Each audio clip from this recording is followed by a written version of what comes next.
बबलू हाथी सुबह सवेरे अकेले वन में टहलने के लिए निकला। वह अपने ही धुन में चला जा रहा था। लगता था उसके दिमाग में कोई उलझन है जिसे वह सुलझाने की कोशिश कर रहा था। सड़क पर आगे बढ़ते ही उसके सामने चीकू खरगोश भागा। बबलू का पैर उसके ऊपर पड़ने ही वाला था कि चीकू जोर से चिल्लाया। उसकी आवाज सुनकर बबलू ने अपना पैर पीछे खींच लिया। कहाँ खोए हो बबलू भाई? कहीं नहीं, बस कुछ ऐसे ही सोच रहा था। किस बारे में? तुम जानकर क्या करोगे? शायद मैं तुम्हारी कुछ मदद कर सकूं। तुम तो जानते हो आजकल वन में कितनी चोरियां हो रही हैं, पर चोर का कोई अता पता ही नहीं है। इस बात को लेकर वन के सारे प्राणी चिंतित थे। वे वहाँ खुद को सुरक्षित महसूस नहीं कर रहे थे। अरे चीकू भाई, हम मजबूर हैं। हम चोर को पकड़ ही नहीं पा रहे हैं। वह बहुत चालाक है और अपने काम को बड़ी कुशलता से अंजाम दे रहा है। कहीं कोई सबूत ही नहीं छोड़ रहा।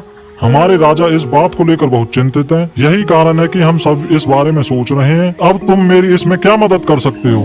मैं कुछ सोचता हूँ, हो सकता है मुझे कोई उपाय सूझ जाए। प्रयास करने में कोई हर्ज तो नहीं है।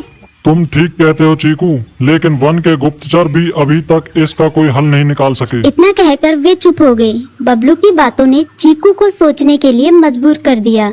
चीकू को उदास देखकर बबलू बोला, तुम अपना मन छोटा मत करो। मुझे अच्छा लगा कि तुमने मेरी परेशानी को समझा। कभी मैं भी इस वन के लिए गुप्तचर का काम करता था। एक बार मेरी टांग टूट जाने से मेरे अंदर फुर्ती नहीं रही। तब से मैंने यह काम छोड़ दिया।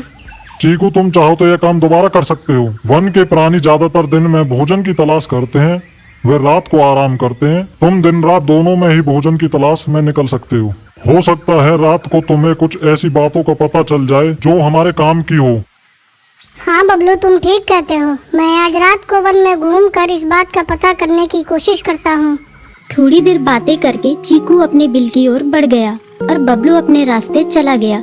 चीकू के दिमाग में अभी तक बबलू की कही बातें घूम रही थी। उसे समझ नहीं आ रहा था वह बबलू की मदद कैसे करे। दिन भर वह उसी उधेड़-बुन में लगा रहा। शाम होते ही चीकू कुछ सोचने लगा और वह चुपचाप बिल से बाहर निकल आया। चीकू की पत्नी ने देखा तो बोली, इस समय कहाँ जा रहे हो? बाहर खतरा है। खतरा तो सुबह भी रहता है, लेकिन खतरों से डरकर हम भूखे तो नहीं मर सकते। मैं बाहर घूम कर आता हूँ। इतना कहकर चीकू रात को बिल से बाहर निकल आया। कुछ दूर जाकर उसकी नजर बंकू उल्लू पर पड़ी, जो कुछ ही दूरी पर था। वह पेड़ की डाल पर बैठा अपनी गर्दन चारों तरफ घुमा रहा था। वह तेजी से पेड़ की एक डाल से दूसरी डाल पर उड़ रहा था। बंकू की नजर उस पर नहीं पड़ी थी। कुछ सोचकर चीकू पेड़ के पीछे से बाहर निकलकर थोड़ी खुली जगह पर आ गया और वहां से बंकू उल्लू को देखने लगा। बंकू ने चीकू को अंधेरे में भी देख लिया, पर उसने उसमें कोई उत्सुकता नहीं दिखाई और अपनी गर्दन चारों ओर घुमाता रहा। चीकू बड़ी देर तक बंकू की हरकतों पर नजर रखे रहा। वह थोड़ी देर तक खुले मैदान में खड़ा रहा, पर बंकू ने उसे देखकर भी अनदेखा कर दिया।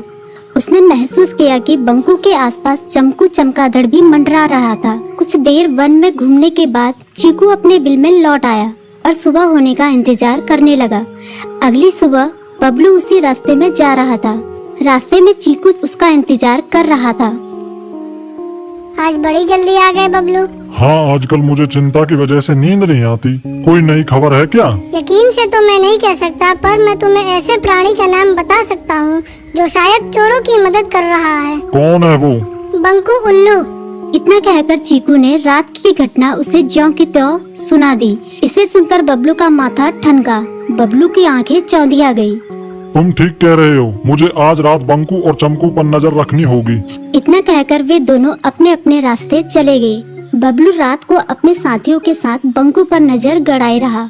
उसकी संदिग्ध गतिविधियों को देखकर बबलू ने उसे उसके साथियों चंकी और संकी लोमड़ के साथ पकड़ लिया। बबलू ने सख्ती से पूछताछ करनी शुरू कर दी। तुम इस समय बंकू चमकू के साथ क्या कर रहे हो? हम चारों दोस्त हैं, इसलिए साथ बैठकर बातें कर रहे हैं।